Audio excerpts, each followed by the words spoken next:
Improve awareness to improve wealth. പറഞ്ഞാല് വെൽത്തും അവയർനെസ്സും തമ്മിൽ കണക്റ്റഡ് ആണ്.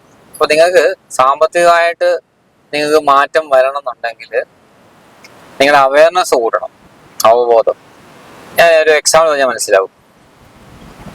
നമ്മളിപ്പോ വണ്ടിയിൽ ഇങ്ങനെ പോകുന്നു, അപ്പം ഒരു ട്രാഫിക്കിൽ വന്നു, നമ്മൾ നിർത്തി.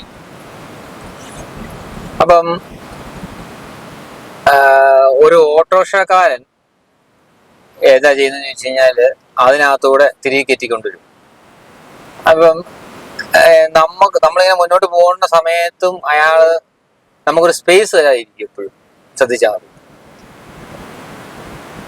അയാള് നമുക്കൊന്ന് മുന്നോട്ട് പോകണം, ആ സമയത്ത് അയാൾ ഇങ്ങനെ വണ്ടി എടുത്തോണ്ട് വരും.